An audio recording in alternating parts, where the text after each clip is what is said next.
Question number 484, Sri Suresh Kumar Kashyap. Question number 484. माननीय मंत्री। Sir, the answer is laid on the table of the House. अध्यक्ष महोदय, माननीय मंत्री जी ने प्रश्न का बहुत विस्तृत उत्तर दिया है। मैं इनका धन्यवाद करता हूं और आपके माध्यम से माननीय मंत्री जी से जानना चाहता हूं कि हिमाचल प्रदेश जैसे पर्वतीय राज्यों में उर्वरकों की उपलब्धता, वितरण प्रणाली और सब्सिडी के लाभ को और अधिक प्रभावी बनाने हेतु क्या कदम उठाए जा रहे हैं।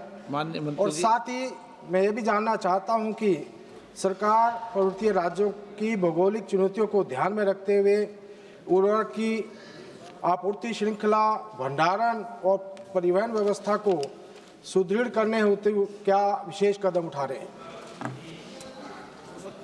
जहाँ तक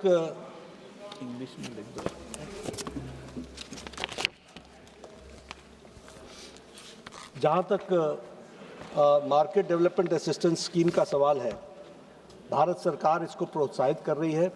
प्रधानमंत्री मोदी जी के नेतृत्व में हम ये प्रयास कर रहे हैं कि लोग इस मार्केट डेवलपमेंट असिस्टेंस का उपयोग करें और ऑर्गेनिक मैन्यूवर जो है, फर्मेंटेड ऑर्गेनिक मैन्यूवर जो ऑर्गेनिक कार्बन एनहांसर है उसको इस्तेमाल में लाएं, जिसके माध्यम से ज़मीन उर्वरक भी रहेगी और अच्छी भी रहेगी, उसकी क्वालिटी भी अच्छी रहेगी, सॉइल भी अच्छा रहेगा।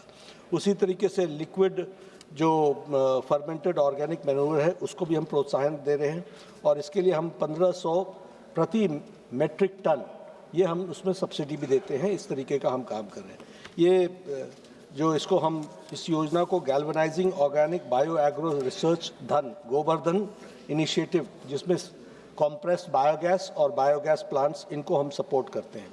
लगभग 133 कॉम्प्रेस्ड बायोगैस प्लांट्स हैं और जो रजिस्टर्ड हुई हैं। जहाँ तक हिमाचल प्रदेश का सवाल है, कोई रजिस्टर्ड नहीं हुई है और इसलिए वहाँ पर कोई इस तरीके का हमको प्रोत्साहन देने का अभी तक सवाल नहीं उठा है। कोई इनिशिएटिव कर लेगा तो उसको हम ज़रूर सपोर्ट करेंगे। अध्यक्ष जी, मैं माननीय मंत्री जी से यह भी जानना चाहता हूं कि अगर रासायनिक बनाम जैविक उर्वरक की बात करें तो बाजार विकास सहायता योजना MDA के माध्यम से मिट्टी की उर्वरकता और पर्यावरण पर इसका क्या असर पड़ेगा और साथ ही साथ इस योजना से रासायनिक उर्वरक के आयात में कितनी कमी आएगी और भविष्य में इसका क्या लाभ होगा। जहाँ तक ये बायोगैस का सवाल है और ये जो हमारे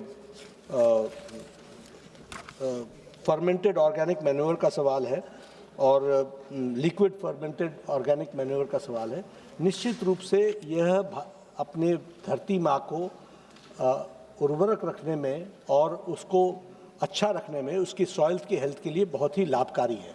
लेकिन यह हमारी कोशिश ये रहती है कि हम फार्मर्स को ट्रेनिंग के माध्यम से, डिस्कशन के माध्यम से उनको हम प्रोत्साहित करें कि वह रसायन के साथ साथ हमारे जो नेचुरल फर्टिलाइज़र है उसका भी वो उपयोग करें। तो इसलिए ये है तो लाभकारी, लेकिन इसमें हम फोर्स नहीं कर सकते हैं, कोशिश कर रहे हैं। निश्चित रूप से जो स्कीम्स भारत सरकार ने चलाई हैं उनके माध्यम से जो केमिकल फर्टिलाइजर्स हैं इसके यूज़ में धीरे धीरे कमी आ रही है और लोग ऑर्गेनिक फार्मिंग की ओर भी जा रहे हैं। श्री